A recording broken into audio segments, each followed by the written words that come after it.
বায়ুদূষণ, ধূমপান এবং শিল্পায়নের প্রভাবে বাংলাদেশে ক্রমাগতভাবে বাড়ছে বক্ষব্যাধির রোগী এবং রোগী যত বাড়ছে ঢাকাসহ বাংলাদেশের সব বক্ষব্যাধি সেবা যে হাসপাতালগুলোতে দেওয়া হচ্ছে সেখানে কিন্তু চাপও বাড়ছে। আরোগ্য নিকেতনের আজকের আলোচনার বিষয় বক্ষব্যাধি হাসপাতাল। এ বিষয়ে কথা বলতে আমাদের সঙ্গে স্টুডিওতে যুক্ত হয়েছেন দুজন বিশেষ অতিথি।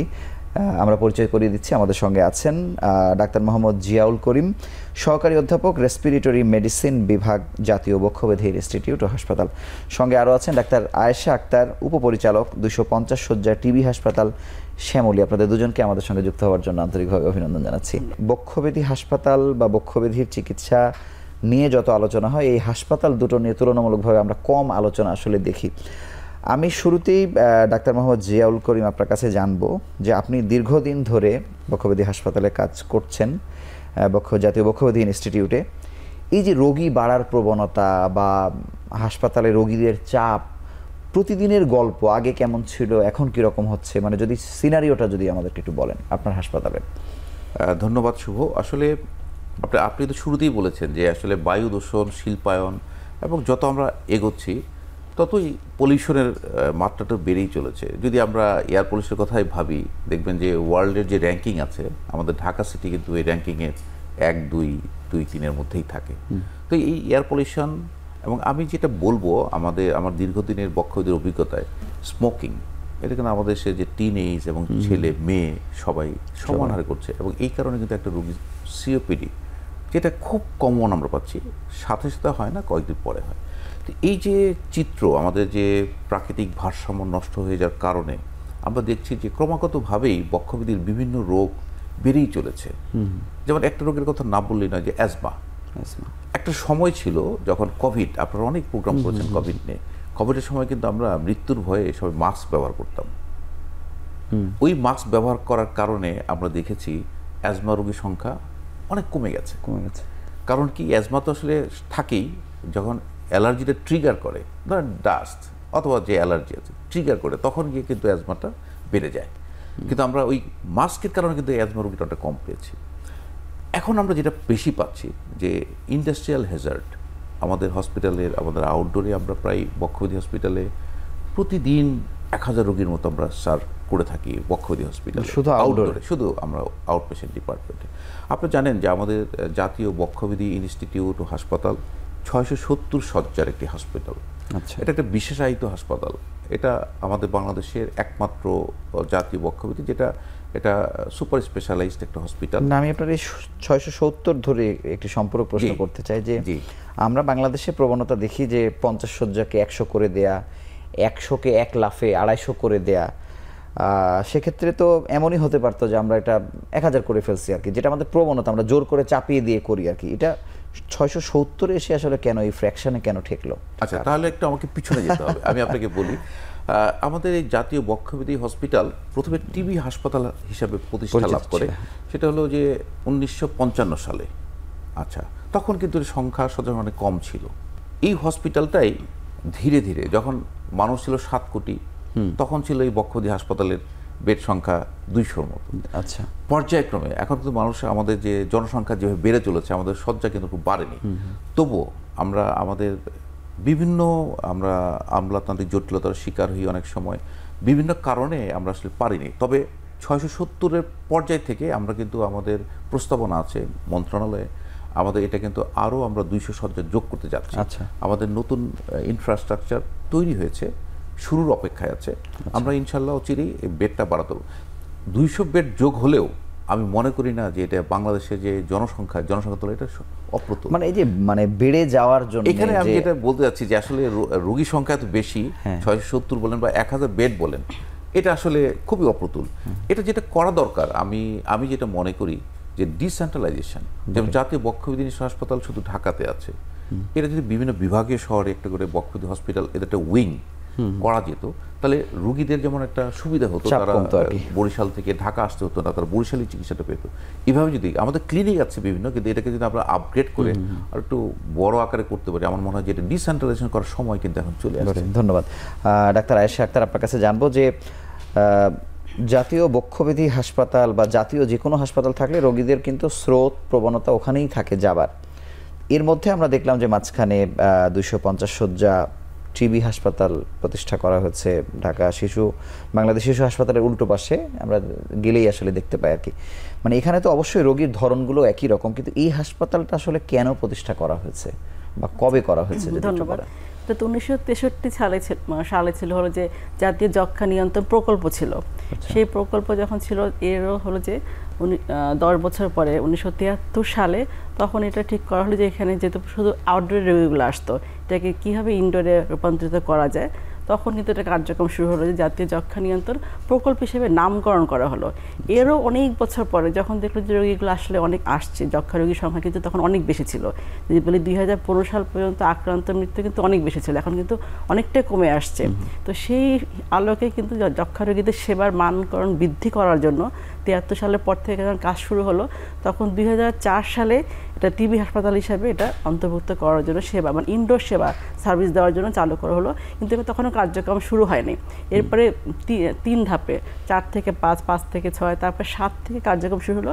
আলটিমেটলি এইটা প্রতিষ্ঠা হলো 2015 সালে পরে 250 হাসপাতাল, টিবি হাসপাতাল। কারণ এখানে যেহেতু ইনডোরের রোগীগুলো ভর্তি রাখা যাচ্ছিল না, ওই ইনডোর হাসপাতাল হিসেবে চালু করার কারণে এবং বিভিন্ন ধরনের আমাদের টেস্টের আওতায় আনার কারণে বিভিন্ন রোগীদের সেবার মানকড় আসলে বৃদ্ধি করার কারণ ঢাকার মধ্যে তো একটাই ছিল মহাখালীতে, যেখানে হলো যে হাসপাতাল রোগীগুলো ভর্তি থাকতো, যেহেতু রোগীর সংখ্যা বাড়ছিল সেই হিসাবটা বিবেচনা করে কিন্তু আলাদা করে শ্যামলীতে এই যক্ষ্মা নিয়ন্ত্রণ প্রকল্পটাকে 250-এ রূপান্তরিত করার জন্য কিন্তু নামকরণ করা হয়েছে। ইনডোর রোগীগুলো ভর্তি থাকতো 15 সালের পর থেকে শুরু থাকলো, এখন তো মোটামুটি পুরো চালু। এবং সেখানে দেখা যাচ্ছে যে যদিও নামকরণ 250, কিন্তু নর্মালি হলো 150 বেডের হাসপাতাল, এবং সেখানে ডেইলি দেখা যাচ্ছে যে পেশেন্ট তো আসছে 300, 400, কখনো 600 পর্যন্ত হায়েস্ট সংখ্যা আসছে রোগী, ভর্তি থাকে 100-এর উপরে। আর যেহেতু যক্ষ্মা রোগীর সংখ্যাটা আমাদের লক্ষ্যটা কি, এনটিপির লক্ষ্য জাতীয় যক্ষ্মা নিয়ন্ত্রণ কর্মসূচি, যে আমরা 30-এর মধ্যে একদম যক্ষ্মা রোগীর সংখ্যাটাকে নির্মূল করার চেষ্টার মধ্যে আছি। সেই লক্ষ্যে কিন্তু আমরা এগিয়ে যাওয়ার জন্য আমাদের যে হাসপাতালটা আরও সংখ্যাটা বৃদ্ধি করা, এবং শুধু ঢাকা শহর না, পুরো মানে বাংলাদেশেই বিভিন্ন জায়গায় যাতে যক্ষ্মা নিয়ন্ত্রণ কেন্দ্রগুলো থাকে, যাতে রোগীরা সহজে সেবাটা পায় এবং আমরা নির্মূল করতে পারি, সেই লক্ষ্যে কিন্তু আমাদের আসলে জিন এক্সপার্ট মেশিন, যেটা হলে যেই পরীক্ষাটা আমাদের কিন্তু বাইরে যে করতে চায় কোনো রোগী, অনেক বেশি কিন্তু মানে তার খরচটা হয়, সেই খরচটা কমানোর জন্য কিন্তু সরকার বিনামূল্যে দিচ্ছে। এই যে জিন এক্সপার্ট মেশিনের প্রত্যেকটা উপজেলা লেভেলে কিন্তু এই মেশিনটা চলে আসছে, এবং সেখানে 1 থেকে 1.5 ঘন্টার মধ্যে আমরা শনাক্ত করতে পারছি যে রোগীরা কি যক্ষ্মা আক্রান্ত কিনা। এবং সব কিছু মিলে আসলে যদি বলি 250-এ কিন্তু আপনারা জানেন যে আরটিএল সেবাটা আছে, ওয়ান স্টপ সার্ভিস সেন্টার, যেটা একটা পেশেন্ট আসলো তার যক্ষ্মা রোগী শনাক্ত থেকে শুরু করে তার ট্রিটমেন্ট, যক্ষ্মা রোগীর ক্ষেত্রে কিন্তু তার ওষুধটা কিন্তু বিনামূল্যে দেওয়া হচ্ছে।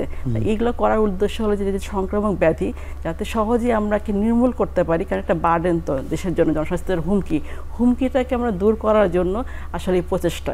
সাথে শুধু এই 250 টিবি হাসপাতালে হলো যেটা নামকরণ যক্ষ্মা, একটা তো মহাখালীতে বক্ষব্যাধি, কারণ আমাদের যক্ষ্মা রোগী কিন্তু 2 টাইপের, একটা হলো যে ফুসফুসে বাইরে, মেনলি ফুসফুসে কিন্তু হচ্ছে 85%, বাকি 15% কিন্তু এক্সট্রা পালমোনারি, যেটা বোন টিবি, স্পাইনাল কর্ড টিবি, বিভিন্ন সার্জারি জায়গায় কিন্তু টিবিটা হচ্ছে, এবং সেটা কিন্তু ইদানিং কিন্তু বেশি পাওয়া যাচ্ছে। তো সেই পেশেন্টগুলো কিন্তু আমাদের এখানে ভর্তি থাকে, মানে ফুসফুস মানে হচ্ছে যে হঠাৎ করে সাইনবোর্ড দিয়ে 250 শয্যা হয়ে গেছে ব্যাপারটি এমন না, অনেক পুরনো জায়গা থেকে ধীরে ধীরে ধীরে এখন 250 শয্যা টিবি হাসপাতাল হচ্ছে। আপনাকে অসংখ্য ধন্যবাদ।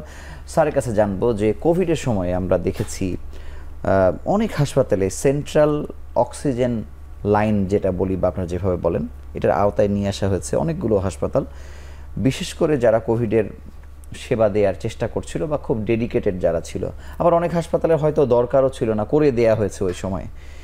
কিন্তু এই কোভিড রোগের সাথে তো আসলে বক্ষব্যাধির সম্পর্কটা সব থেকে বেশি, কিন্তু এখনও বক্ষব্যাধি হাসপাতাল আমরা জানি যে সেন্ট্রাল অক্সিজেন লাইন সেখানে আসলে নেই। এটি আমাদের জন্য আসলে খুবই হতাশাজনক একটি বিষয় কিনা, কেন আসলে হলো না যদি আপনি বলেন। শুভ, আপনি যথার্থই বলেছেন, আসলে নেই আমি বলবো না, আছে।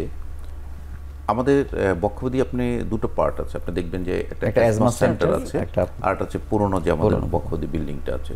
তো পুরনো বিল্ডিং যেটা আছে সেটা কিন্তু 1955 সাল থেকেই আছে এখানে।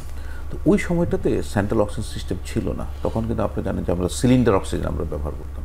তো আমাদের যে নতুন যে ভবনটি হয়েছে সেখানে তো আমাদের সেন্ট্রাল অক্সিজেন, মানে অ্যাজমা সেন্টারে আমাদের যে ওয়ার্ডগুলো আছে সেখানে কিন্তু আমাদের সেন্ট্রাল অক্সিজেনই আছে এখানে।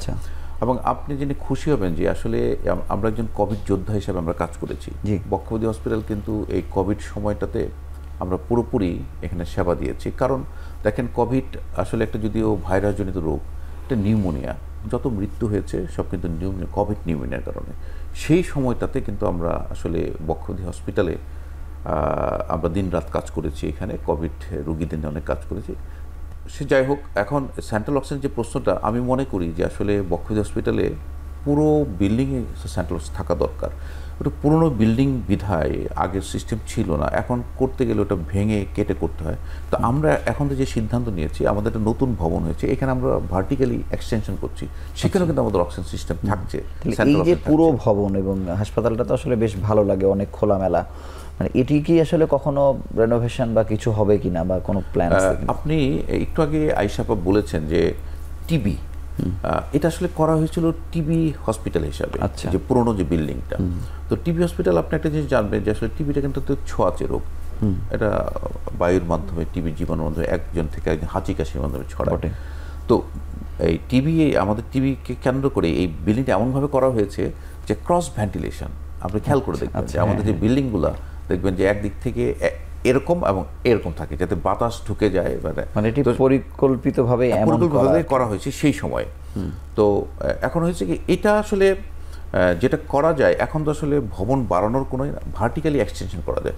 তো আমাদের একটা প্ল্যানিং আছে, আমরা মন্ত্রণালয় লিখেছিও যে এটা নতুন করে রেনোভেশন করে উপরের দিকে বাড়ানো যায় কিনা, কারণ শয্যা সংখ্যা বৃদ্ধি করতে হবে। আপনার আমাদের মানুষের যে পপুলেশন, সেই পপুলেশন হিসেবে আমাদের বক্ষব্যাধি যে শয্যা সংখ্যা, আমি বলবো সম্পূর্ণ অপ্রতুল। কিন্তু এই যে কোভিডের সময় আসলে যে লক্ষণ বা যেগুলো নিয়ে আসলে প্রেজেন্ট করে একজন রোগী, সেক্ষেত্রে আমরা দেখেছি যে কুর্মিটোলা হাসপাতাল, ডিএনসিসি যে ডেডিকেটেড হাসপাতালটি, এমনকি আপনার পাশের যে শেখ রাসেল গ্যাস্ট্রোলিভার হাসপাতাল, এগুলো যত আলোচনায় এসছে, জাতীয় বক্ষব্যাধি ইনস্টিটিউট কেন এত আলোচনায় আসেনি? এটা একটু আমার পিছনের দিকে যেতে হবে। আসলে এই হাসপাতাল সবাই টিবি হাসপাতাল নামে চিনে। এখনও যদি আপনি বলেন যে কোথায় যাবেন, বক্ষব্যাধি বললে অনেকে চিনে না, বলে টিবি হাসপাতাল, মহাখালী টিবি হাসপাতাল সবাই চিনে। এটা হচ্ছে টিবি হাসপাতাল এত পরিচিতি লাভ করেছে। আসলে কিন্তু বক্ষব্যাধি কিন্তু শুধু টিবি নয়, টিবি বক্ষব্যাধির একটা পার্ট। আপনার বক্ষব্যাধি এখন যে রোগগুলো আমরা বেশি পাই, সিওপিডি, অ্যাজমা, আপনি ওই যে আমি বলছিলাম একটু যে ইন্ডাস্ট্রিয়াল হেজার্ড, যে অকুপেশনাল লাং ডিজিজ, আইএলডি, আপনার আমরা পাচ্ছি lung cancer, lung tumour.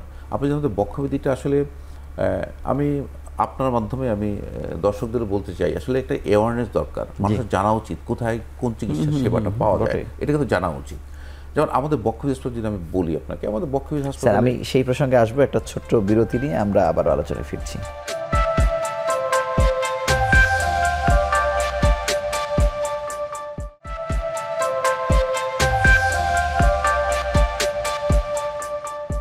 Doctor Ayesha Akter, আপনার কাছে জানবো যে আপনার হাসপাতালে প্রতিদিন যত রোগী আসলে যাচ্ছে, মানে কোন রোগীরা আসলে আসছে, কাদের আসলে এখানে আসা উচিত, সেই রোগীদের গল্প একটু শুনতে চাই।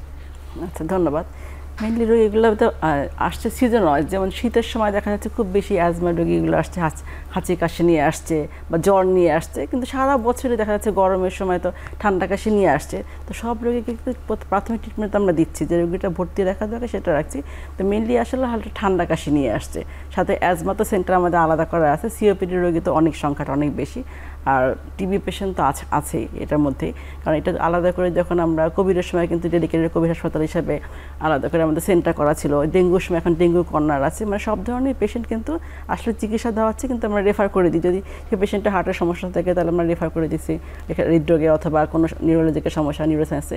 কিন্তু মেইনলি পেশেন্টগুলো আসলে ঠান্ডা কাশি জ্বর নিয়ে ডেইলি দেখা যাচ্ছে সংখ্যাটা শীতের সময় অনেক বাড়ে, গরমে প্রচণ্ড গরমের সময় আরও একটু বাড়ে, এরকম সব কিছু মিলে এভারেজ আমাদের 500 রোগী তো থাকে, কখনো 600 ক্রস করে।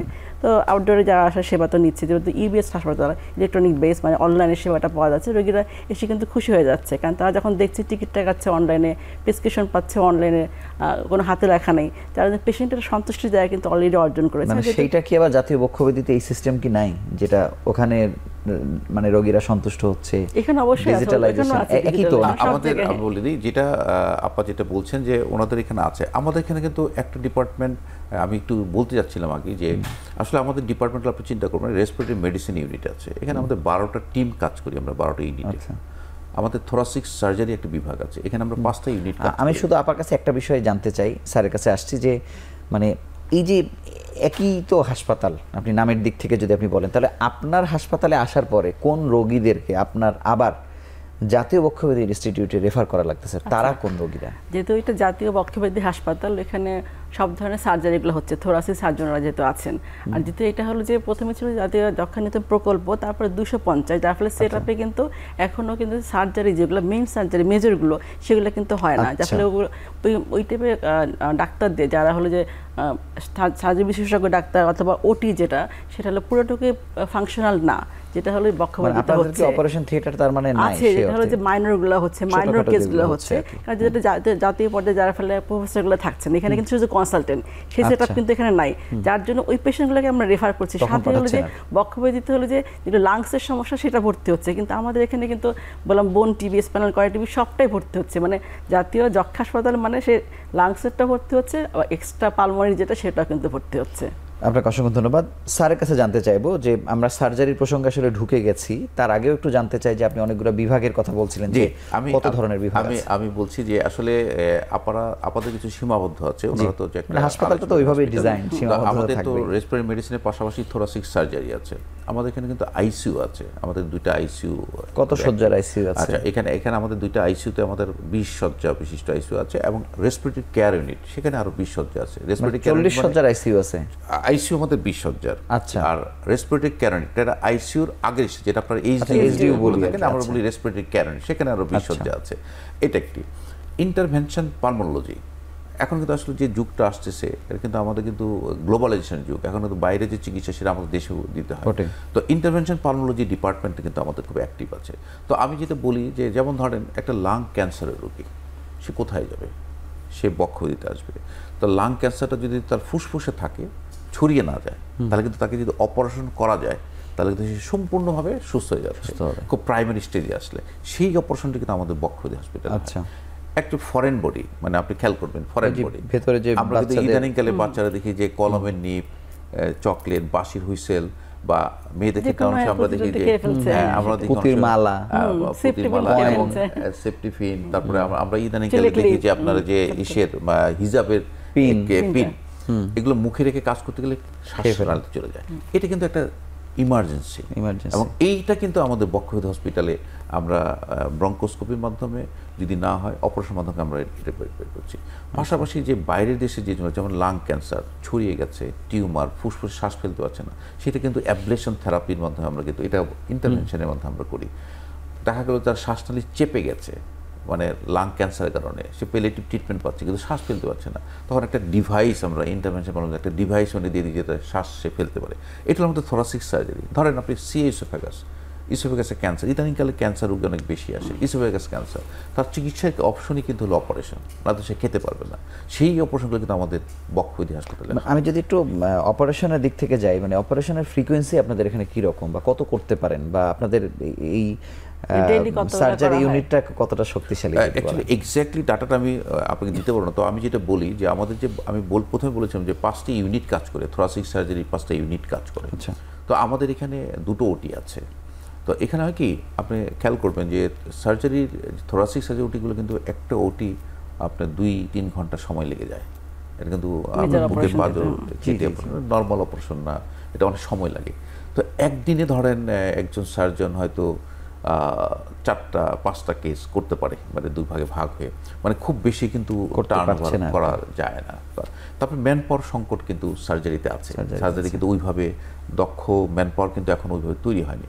আপনি জানবেন যে আমাদের বক্ষব্যাধি হসপিটালে কিন্তু আমরা এমডি রেসপিরেটরি মেডিসিন একটা কোর্স কিন্তু চালু করেছি। এটার উদ্দেশ্যই হলো একটা, যেটা আমাদের এই যে পালমোনোলজিস্ট যারা স্পেশালাইজড, তারা যেন আমরা বাংলাদেশ এমডি কি আর কেউ করাচ্ছে? এমডি আছে আমাদের, বিএসএমই মতো আছে, আর আমাদের বক্ষব্যাধি আছে।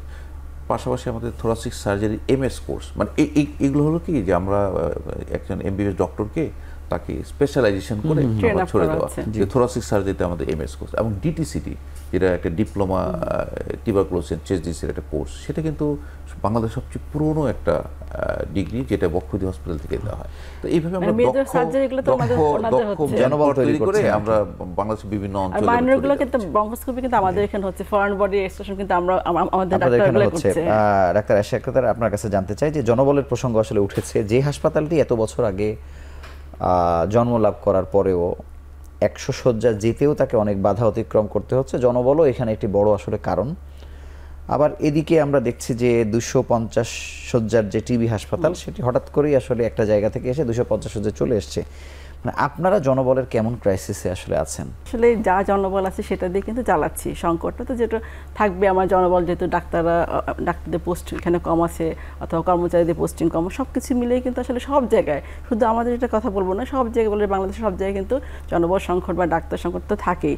তার মধ্যে কিন্তু কাজটা করতে, এখন কথা হলো আমার বাড়াতে হবে, আমার হাসপাতালের বেড বাড়াতে হবে, তারপর আস্তে আস্তে করে পোস্টিং করানো, সেটা কিন্তু একটু সময় সাপেক্ষ ব্যাপার, একটু সময় লাগবে, কিন্তু এখন কিন্তু কাজগুলো দ্রুত আগাচ্ছে সব যে কোনো কাজই। ধন্যবাদ। ডাক্তার জিয়াউল করিম, আপনার কাছে জানবো যে জাতীয় যতগুলো ইনস্টিটিউটই আছে, মানে সেটি বক্ষব্যাধির ক্ষেত্রে আমি বলছি না, নিউরোসায়েন্স অনেক ভালো হাসপাতাল, অনেক সুনাম, তার রোগীর কিওর রেট অনেক বেশি, কারণ হচ্ছে তারা শয্যার বাইরে রোগী রাখছে না। আপনাদের ক্ষেত্রে অনেকটা তাই। কিন্তু আমরা ফ্রিকুয়েন্টলি দেখি যে এই বিশেষায়িত হাসপাতালগুলো থেকে ব্যাপকভাবে, বলা যায়, আমি ব্যাপক শব্দটা আমার দিক থেকে ব্যবহার করছি, বিএসএমএমইউতে ঢাকা মেডিকেল কলেজ হাসপাতালে রেফার করা হচ্ছে। তাহলে জাতীয় হয়েও কোন জায়গাতে একটা সংকট ফিল করেন যে আসলে আমার রোগীগুলোকে আমি সবাইকে রাখতে পারছি না আমার এখানে? না, আপনাকে ধন্যবাদ একটা সুন্দর এবং সময় উপযোগী প্রশ্ন করার জন্য। আসলে মানুষ কিন্তু যখন আমাদের বক্ষব্যাধিতে আসে, একটা আশা নিয়ে আসে যে আমি বক্ষব্যাধি হসপিটালে আসলাম। ধরুন একজন রুগী, সে রোড ট্রাফিক অ্যাক্সিডেন্ট করে তার চেস্টে, তার রিপ, বুকের খাঁচা ভেঙে গেছে, কোথায় আসবে? বক্ষব্যাধিতে। তো আমরা তাকে ট্রিটমেন্ট করব, কিন্তু আমাদের সীমাবদ্ধতা কোথায় জানেন? সেই পেশেন্টের যদি মাথাতে ইনজুরি থাকে, হেড ইনজুরি থাকে, আমাদের নিউরো সার্জন নাই আমাদের পক্ষে, যেটা স্পেশালাইজ আমাদের বক্ষব্যাধিতে। যেমনটি ধরেন সেই রুগীটা যদি তার পার হাড়টা ভাঙা থাকে, আমার এখানে অর্থোপেডিক সার্জন নাই। আমি কিন্তু বুকের খাঁচার সার্জারি, আমাদের যেহেতু এটা জাতীয় বক্ষব্যাধি হসপিটাল, আমাদের বক্ষব্যাধি রিলেটেড সব সেক্টরে সার্জন বলেন, কিন্তু বাট আমাদের অর্থোপেডিক্স বলেন, নিউরোসার্জন বলেন, আমাদের যে এটার পাশাপাশি যে অন্য যে আরেকটা একটা সমন্বিত যে উদ্যোগ, যেমনটি আপনি বলছিলেন যে আমরা ঢাকা মেডিকেলে বিএসএমইউতে রেফার করি, বিএসএমইউ ঢাকা মেডিকেল, এটা কিন্তু সব সাবজেক্ট এখানে আছে। এখানে কিন্তু আমাদের বক্ষব্যাধির সাবজেক্টও আছে, এবং আবার সার্জারি আছে, অর্থোপেডিক্স আছে। যদি প্রয়োজন হয় আমার থোরাসিক সার্জন, সে কিন্তু কল করতে হবে যে অর্থোপেডিক সার্জন আপনি এটা দেখেন, অথবা নিউরো সার্জন আপনি একটু দেখেন। এটা সমন্বিত বোর্ডের মাধ্যমে মাল্টিডিসিপ্লিনারি অ্যাপ্রোচ, মাল্টিডিসিপ্লিনারি একটা অ্যাপ্রোচ, জাতীয় বক্ষব্যাধিতে নাই বা জাতীয় বক্ষব্যাধিতে আমাদের বক্ষব্যাধি ছাড়া নাই।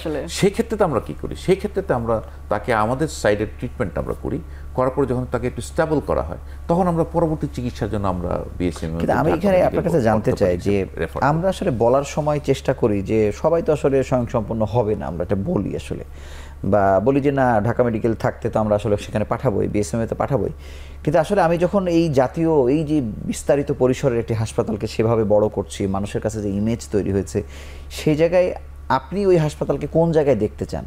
আমার খারাপ লাগে তখন যখন আমি একজন পেশেন্টকে দেখি যে অক্সিজেন ডিপেন্ডেন্ট। আমাদের বক্ষব্যাধি অনেক পেশেন্ট আছে যে সিএপিডি, রেসপিরেটরি ফেলিয়ার, অক্সিজেন ছাড়া সে এক মুহূর্ত চলতে পারে না। সে বাথরুমে গেলেও তাকে অক্সিজেন সাথে করে নিয়ে যেতে হয়, আর যদি অক্সিজেন না নেয় অক্সিজেন ফল করে যায়, আমরা যে র্যাপিডলি ফল করে। সেই জায়গাটাতে রিহ্যাবিলিটেশন একটা প্রশ্ন আছে, এটা পুনর্বাসন একটা প্রশ্ন আছে। আমি এই রুগীটাকে ছাড়তে পারছি না হসপিটাল থেকে, কারণ অক্সিজেন ছাড়া সে থাকতে পারে না, আমি তাকে ছাড়তে পারছি না, এবং আমার কোনো মেডিসিনও নাই যে তাকে আমি অক্সিজেন বাড়াতে পারবো। কোনো সময় থাকে যে লাংটা কাজ করে না, যে অক্সিজেন কার্বনের যে এক্সচেঞ্জটা হচ্ছে না, তার ডিজিজ কন্ডিশন কারণে হবে না, তাকে অক্সিজেন নিয়েই থাকতে হবে। সেক্ষেত্রে যে অক্সিজেন মেশিন তাকে একটা কিনতে হয়। তো আমার কষ্ট লাগে আসলে অক্সিজেন মেশিনগুলো একটু ব্যয়বহুল আমাদের দেশের, বা আমাদের যে আর্থসামাজিক অবস্থা, তাদের কেনাটা অনেক সময় খুব কষ্টসাধ্য হয়ে যায়, পারে না। তো আপনি তো বছরের পর বছর তো হসপিটাল তাকে রাখতে পারেন না। তো সেই ক্ষেত্রে একটা পুনর্বাসন, যেটা আমি বলছিলাম যে রিহ্যাবিলিটেশন, আমাদের এখানে কিন্তু হসপিটাল একটা ডিপার্টমেন্ট আছে যে চেস্ট ফিজিওথেরাপি। আমরা কিন্তু রিহ্যাবিলিটেশনের মধ্যে কিন্তু ফিজিওথেরাপি, মানে ফুসফুসের ব্যায়ামের মাধ্যমে আমরা কিন্তু ফুসফুসের কিছুটা কার্যক্ষমতা বাড়ানোর চেষ্টা করি। তো যেগুলো আমরা পারি না সেক্ষেত্রে তাদের অক্সিজেন, সেখানে অবশ্য আমাদের মানে আমাদের সোশ্যাল কিছু ডিপার্টমেন্ট আছে, আমরা তাদের হেল্প নিয়ে তাদেরকে একটা অক্সিজেন মেশিন কিনে তাদেরকে বাসায় পাঠানোর চেষ্টা করছি। এটা আপনাকে অসংখ্য ধন্যবাদ। আমরা আরও একটি ছোট্ট বিরতি নিয়ে আবার আলোচনায় ফিরছি।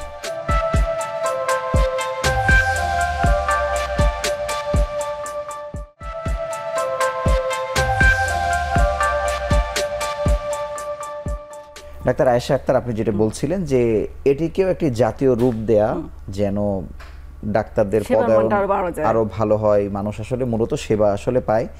কিন্তু অদূর ভবিষ্যতে আপনি যে এখানে পদায়িত হলেন বা উপপরিচালক হয়েছেন, আগে অনেকদিন থেকে দায়িত্ব পালন করছেন অন্য পদে, মানে আপনি কি স্বপ্ন দেখেন এই হাসপাতালকে কোথায় নিতে চান? মানে আপনার সক্ষমতায় কি কি করা সম্ভব? অবশ্যই স্বপ্ন এটা বলেন জাতীয় টিবি হাসপাতাল, যেটাকে 250 নাম করে, সেটাকে শুরুতেই জাতীয় টিবি হাসপাতাল হবে শ্যামলী, এবং এটার নামকরণ নিয়ে কিন্তু অলরেডি, কিন্তু তারও আগে তো 250 শয্যার মর্যাদায় তাকে আসতে হবে, যেটি আমরা দেশ সদস্য বলছি। একবারই হলো, এখন তো 250 বলে তো আপনি এখন তো দিতে হবে জাতীয় পর্যায়ে, তারপর সেই অনুযায়ী লোক বল, সেই জন্য যা যা জনবল দরকার সেটা তো দরকার, কারণ আমার দরকার তো সেবার মানটা বাড়ানো, রোগীদের সেবাটা নিশ্চিত করা, সেটার জন্য কিন্তু আমরা ডাক্তার। কিন্তু আমি যদি আপনাকে একটি প্রশ্ন করি ডাক্তার আয়েশা আক্তার, 250 শয্যার একটি টিবি হাসপাতালে যে যে ফ্যাসিলিটিস আসলে থাকার কথা সেটিও মানুষ পাচ্ছে না, এমন কি সেবা আপনার হাসপাতালে আছে যেগুলো আপনি দিতে পারছেন না? বেড সংখ্যা বাড়ানো, তারপরে জনবল বাড়ানো, সব কিছু মিলে, যেমন বক্ষব্যাধি হাসপাতাল যেটা মহাখালী, সেটা যখন জাতীয়, সেটাই এখানে হবে শ্যামলীতে জাতীয় যক্ষা, কারণ বক্ষব্যাধিতে শুধু চেস্টেটা আসছে, এখানে কিন্তু চেস্টের বাইরেও কিন্তু টিবি হয়। আমি তো বললাম যে এক্সট্রা পালমোনারিতে 50% 15% থেকে যাচ্ছে আমার, ওই পেশেন্টগুলো কোথায় যাবে? সেই পেশেন্টের সেবাটা ভালো মতো করা, সাথে যেমন ভাইও বললো যে একটা হাসপাতালে যদি সব ধরনের সেবাটা পাওয়া যায়, যেমন কি রেফার যদি না করতে হচ্ছে, আমি যদি আলাদা আলাদা করে সেন্টার করতে পারি, যে সেখানে টিবি পেশেন্ট আসলে সাথে অন্যান্য সমস্যা, হার্টের সমস্যা অথবা অন্য কোনো আদার্স সমস্যা, এন্ডোক্রাইনোলজি সমস্যা, সেগুলো যদি আমি করতে পারি, তাহলে কিন্তু এক পেশেন্ট এক জায়গায় সে সব সেবাটা পেয়ে। আমার আপনার সঙ্গে একটি আমি দ্বিমত পোষণ করি এক জায়গায়, মানে সেটা হচ্ছে যে আমাদের যেমন আপনি যদি আজকে থেকে মনে করেন যে এটিকে জাতীয় আপনি একটা ইনস্টিটিউটে নিয়ে যাবেন, দেখবেন যে এটা একদিন হয়ে যাবে।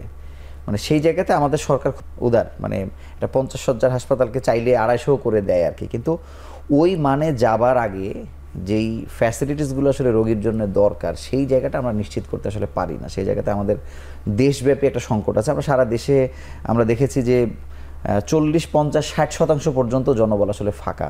ওই জায়গাটা আমাদের মনে হয় আরও নজর দেওয়া উচিত। আমি আপনার কাছে আসবো, ডাক্তার জিয়াউল করিম, আপনার কাছে জানবো যে আপনি 2004 সালে সহকারী অধ্যাপক হয়েছেন, আজকে 2024 সাল। এই 20 বছরের মধ্যে মানুষ অধ্যাপক তো হয়েছে, অসংখ্য এমন উদাহরণ আছে, হাসপাতালের পরিচালক হয়েছে, নানান কিছু আসলে হয়েছে। মানে এটি কি শুধু রাজনৈতিক কারণ দিয়ে কি সীমাবদ্ধ করা যায়, নাকি হচ্ছে যে আপনাদের এই ওভারঅল মানে বক্ষব্যাধির চিকিৎসক যারা, তাদের এক ধরনের সংকটও আসলে আছে যে তাদের আসলে পোস্ট নাই? আপনি আসলে কিভাবে ব্যাখ্যা করবেন? আমি যে পজিশনে থাকি না, আমার কাজটা হলো যে আমার একটা রোগীকে সেবা দেওয়া, মানে আমি সেই মন মানসিকতা থেকেই কাজ করে যাই। মানে এই মন মানসিকতা থাকলেও আসলে মানুষ সেভাবে কাজ করতে পারে না। কিন্তু আপনি যেটা বলেছেন এটা আসলে ভিন্ন মত, আসলে আমাদের তো এক একজন বঙ্গবন্ধু শেখ মুজিব মেডিকেল বিশ্ববিদ্যালয় হয়েছে, অনেক ভিন্ন মত থাকতে পারে। আসলে এটা আমি বলবো যে আসলে মানে আমি আপনাকে দিয়ে আসলে জানতে চাচ্ছি ক্যারিয়ার বা একাডেমিক ক্যারিয়ার বা আমার যে সিনসিয়ারিটি বা হসপিটালের প্রতি আমার যে ডেডিকেশন, সেখানে আমার কোনো ঘাটতি আছে বলে আমি মনে করি না। এখন আসলে কি কারণে দেয়নি, তবে আমি আসলে এই বিষয় নিয়ে বলতে চাচ্ছি না। তো আমি শুধু এটা চাই যে আমাদের মধ্যে যারা আছে যেন কোনো বৈষম্য না হয়। যেমন আমি জানি আপনাদের হাসপাতাল থেকেই কিন্তু একজন জীবনের শেষ দিন পর্যন্ত হয়তো সহযোগী হয়ে তাকে বের হয়ে যেতে হয়েছে, মানে তিনি হয়তো অধ্যাপক হতে পারেননি। আমি বললাম যে এটা রাজনীতির কারণের সঙ্গে অন্য যে কিছু কারণ, আপনাদের বক্ষব্যাধি ডাক্তারদের ক্ষেত্রে কোনো পোস্ট ক্রিয়েশনের কোনো ঝামেলা আসলে দেশব্যাপী আছে কিনা? হ্যাঁ, আপনি ঠিকই বলেছেন, পোস্ট ক্রিয়েশন আসলে আমাদের আরও হওয়া দরকার হয়েছে। আমাদের কিন্তু রিসেন্টলি আমাদের কিছু পোস্ট নতুন করে ক্রিয়েট করা হয়েছে, সেগুলো কার্যকারিতা এখনো আসেনি। আর আসলে আমি যেটা বলছিলাম যে আসলে আমাদের দেশের যে জনসংখ্যার যে অনুপাত, আরও বেশি পোস্ট হওয়া দরকার এবং ডিসেন্ট্রালাইজেশন করা দরকার। তো আপনি যেটা বলছিলেন যে আসলে এটা সরকার মহোদয় জানে যে কিভাবে কাকে প্রমোশন দিতে হবে, তবে আমি আসলে নিজে বলতে চাই যে আমি এটা বৈষম্য শিকার। তো আমার কিন্তু মন মানসিকতা কিন্তু আমি কি আমি কি প্রফেসর না ডাইরেক্টর, কিন্তু হ্যাঁ অনেক সময় আমার একটু খারাপ লাগে যে আমার স্টুডেন্টরা যাদেরকে আমরা পড়িয়েছি তারা অ্যাসোসিয়েট প্রফেসর বা আমার ইউনিট চিফ বটে। বা আমার বন্ধু তারা ডাইরেক্টর। এটার একটা মানে অন্যরকম একটা যন্ত্রণা আসলে আছে। এটা আমার মনে হয় যে বর্তমান সরকারের বিষয়টা নজর দিয়েছেন, যাতে ওনারা এটা দেখবেন। তো আমরা আমাদের যেমন আমার চাকরি আর আমি রিটায়ারমেন্টের প্রায় দ্বার প্রান্তে আছি, আমার আর 2 বছর চাকরি আছে। তো আসলে আমি সেবাটাকেই মুখ্য মনে করি। আপনাকে অসংখ্য ধন্যবাদ। একজন ডাক্তার যে শপথ নিয়ে আসলে বড় হয়, এমন মানসিকতায় সবার থাকা উচিত। ডাক্তার আয়েশা আক্তার, আপনার কাছে জানবো যে আপনার হাসপাতাল যেহেতু শ্যামলী শব্দটি আসলে লিখা আছে, এখানে কি আসলে শ্যামলীর আশেপাশের রোগীরাই আসে, নাকি আসলে কারা আসে বা কোন ক্লাসের মানুষ এখানে আসে, যদি একটু আমাকে একটু ব্যাখ্যা দিয়ে বলেন। সব ধরনের মানুষই আছে, বেশিরভাগই দেখা যাচ্ছে যারা খুব গরিব তারাই বেশি আসছে, কারণ যখন ঠান্ডা কাশি নিয়ে আশেপাশে যারা থাকছেন শ্যামলী এলাকায় তারা আসছে, কিন্তু সব পেশারই সব শ্রেণীর লোকই কিন্তু আসছে। যদি বলি এটা ভ্যাকসিনের সময় কিন্তু সবাই কিন্তু আসছে এখানে ভ্যাকসিন দেওয়ার জন্য, কোভিডের সময় এবং তারও আগে যখন ছিল 19 ভ্যাকসিন ইস্যুটা একটু আলাদা, মানে এটা এরিয়া ভিত্তিক, কিন্তু সব মানে সব টাইপের রোগীরা আসে। মেইনলি হলো যে থাকে না যে আশেপাশে মানে শ্যামলী শব্দটা যেহেতু এখানে মানে শ্যামলীতে অবস্থিত হাসপাতালটা, সেজন্য নামকরণ তো হতে শ্যামলী টিবি হাসপাতাল শ্যামলী, কিন্তু সব টাইপের রোগীগুলো আসে। এমনি বক্ষব্যাধি রোগীদের ক্ষেত্রে যদি বলি, মানে কারা আসলে এখানে আসে, কোন মানে অনেকগুলো ধরন তো আছে, অ্যাজমা আছে, সিএপিডি আছে। মেইনলি তো আসলে বললাম যে যেহেতু অ্যাজমা, সিওপিডি, তারপর ফুসফুসের যে সমস্যাগুলো থাকে, নিউমোনিয়া, মেইনলি অ্যাজমা নিয়ে আসছে, শ্বাসকষ্ট নিয়ে আসছে। সিওপিডির পেশেন্টের সংখ্যা কিন্তু শীতের সময় আরো বাড়ে, অ্যাজমার সংখ্যাটা বাড়ে, ওই সময়টা বেশি আসে। আমি একটু ডাক্তার আয়েশা আপনার সাথে একটু অ্যাড করতে চাই, কারণ আমি নিজেও কিন্তু প্রথম চাকরি জীবন শুরুতে আমি কিন্তু টিবি ক্লিনিকে কাজ করেছিলাম। আমি একটু অ্যাড করতে চাই। আসলে আপনি জানবেন যে বাংলাদেশের একটি রোগ টিবি, যেটা বিনামূল্যে চিকিৎসা হয়। এটি একটা রোগী কিন্তু মানে অন্যান্য রোগে হয় কিন্তু সবই ফ্রি, ওষুধ থেকে পরীক্ষা নিরীক্ষা থেকে শুরু করে তাকে হসপিটালে ভর্তি পর্যন্ত পুরোটা বিনামূল্যে হয়ে থাকে। এবং শুধু তাই না, তাকে যে 6 মাসের যে ডটস থেরাপি দেওয়া হয়, যেটা সেই থেরাপিটা কিন্তু একদম এনশিওর করা হয়। কোনো রোগী যদি না আসে তাকে ফোন করে আনানো হয় বা তার বাসায় গিয়ে খোঁজ করে আনা, মানে কোনোভাবেই যেন সে বাদ না পড়ে সেভাবে। কিন্তু এটা কিন্তু সারা বাংলাদেশে ছড়িয়ে আছে যে এনটিপির মাধ্যমে, ন্যাশনাল টিবি প্রোগ্রামের মাধ্যমে, মানে রোগী যেন রোগী ছড়াই দিতে না পারে, রোগীর সারা বাংলাদেশে আপনি ইউনিয়ন থেকে শুরু করে উপজেলা লেভেল থেকে জেলা পর্যায় থেকে শুরু করে এই চিকিৎসা চালু আছে। এখন এই টিবি রোগী যদি কোনো কমপ্লিকেশন হয়, সে আমাদের একটা কমপ্লিট টিবি মেনিনজাইটিস, মানে ব্রেনের টিবি হয়েছে, আপা কিন্তু বলেছে যে এক্সট্রা পালমোনারি টিবি হয়, ব্রেনের টিবি হয়েছে, সেই রোগী কোথায় আসবে? তারা কিন্তু রেফার করবে তাদের এই শ্যামলী, এটা শ্যামলীতে অবস্থিত বলে শ্যামলী টিবি ক্লিনিক বলা হয়, কিন্তু ন্যাশনাল পর্যায়ে কিন্তু আছে। সারা বাংলাদেশ থেকে কিন্তু এই টিবির কমপ্লিকেশন যে রোগীগুলো আছে সবগুলো কিন্তু এখানে পাঠানো হয়। তো এখন হলো টিবিটাকে এখানে বেশি গুরুত্ব দেওয়া হচ্ছে, এবং গভর্নমেন্টের কিন্তু টার্গেট আছে যে আমাদের টিবি কিন্তু নীল মানে যেহেতু ইনফেকশাস ডিজিজ, এটা কিন্তু হাইলি ইনফেকশাস ডিজিজ। যদি আমার টিবি থাকে, আমি যদি হাঁচি কাশি দিই, আপনি আপনার শ্বাসের মাধ্যমে কিন্তু টিবি রোগটা নিয়ে নিতে পারেন। এবং এই টিবি রোগের কিন্তু শুধুমাত্র যে ফুসফুসের মধ্যে তা না, মানে তার মানে আমরা কি আসলে এটিকে সেমি বিশেষায়িত হাসপাতাল বলতে পারি? সেমি বিশেষায়িত হাসপাতাল বলতে পারি। এবং কিন্তু সারা বাংলাদেশে এখন হয়েছে যে আসলে টিবিটা তো ওনারা টিবি হসপিটালের নামেই কিন্তু টিবি হসপিটাল, তো টিবি সবগুলো আছে। পাশাপাশি যে অন্য যে বর্তমান সময় যে ফুসফুসের যে রোগগুলো, সেগুলো নিয়ে কিন্তু আমি আপনাদের কাছে আবারও আসবো। আমরা শেষ বিরতি নিয়ে আবারও আলোচনায় ফিরছি।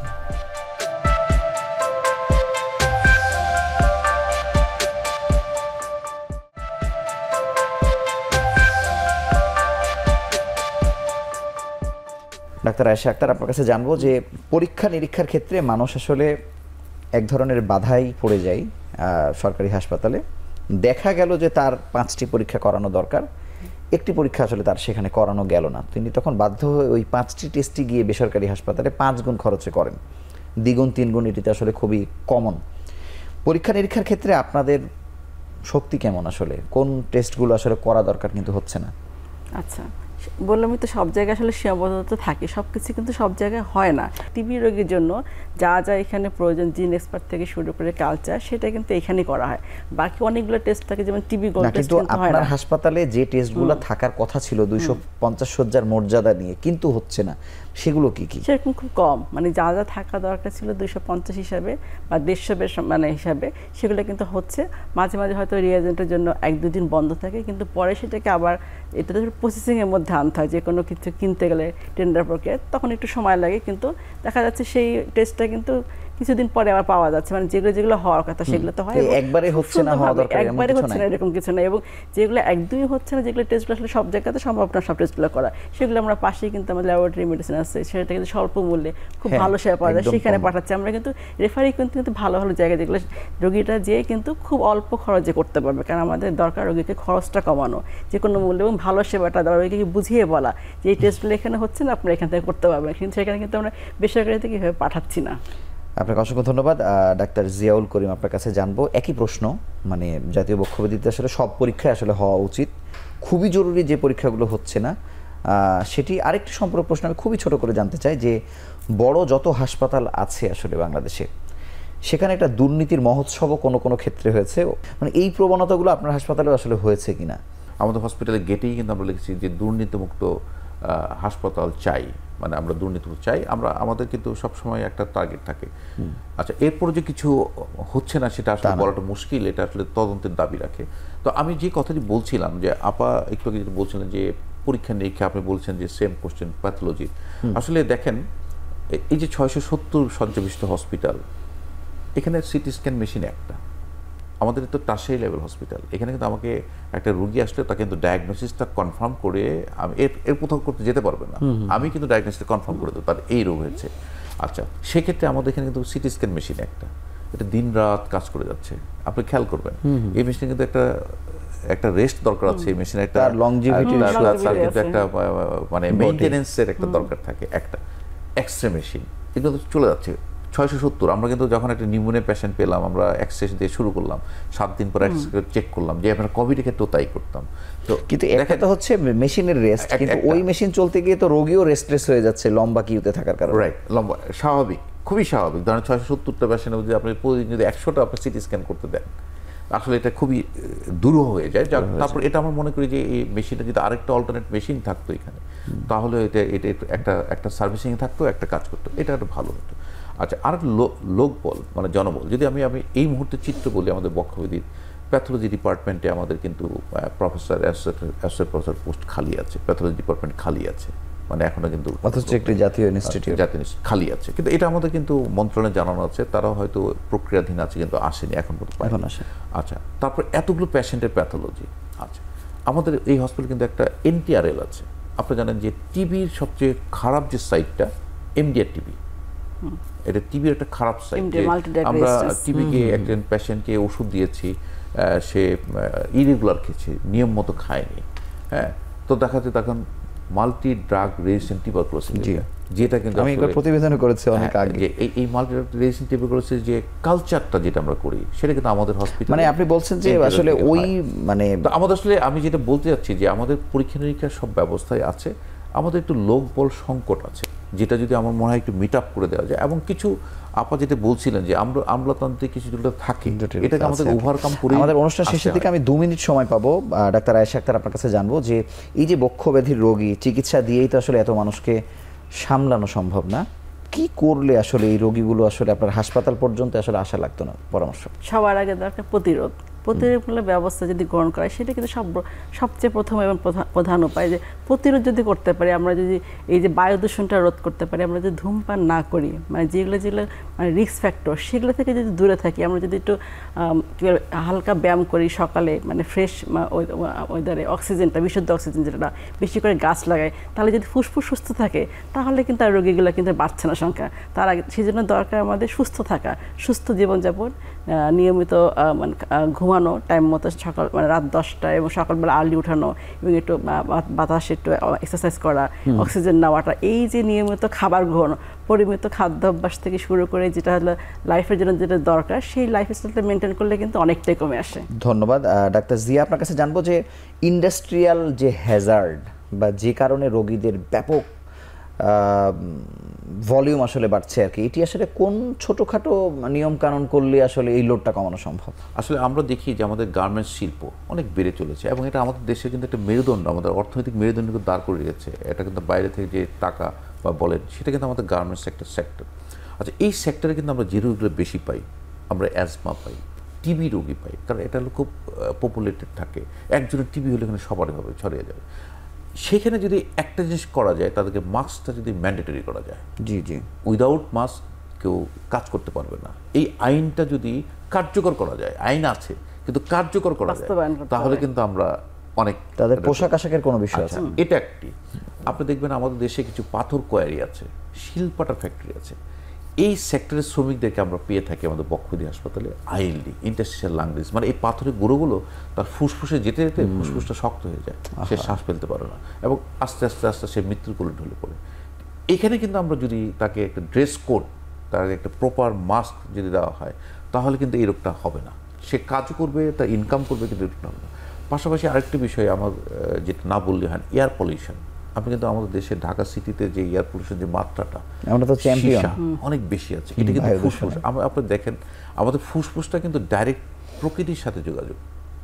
আমাদের বডির যে লাংস, আমি কিন্তু বাতাস নিচ্ছি, বাতাস ফুসফুসে যাচ্ছে, এখন এই বাতাসে কি আছে এগুলো আমাদের ফুসফুসে যাচ্ছে, গিয়ে যেগুলো ধরেন কেমিক্যাল থাকে অনেক রিয়াকশন করে, আমরা কিন্তু অনেক বেশি পাচ্ছি নিউমোনিয়া পাচ্ছি, আমরা অনেক বেশি পাচ্ছি অ্যাজমা পাচ্ছি।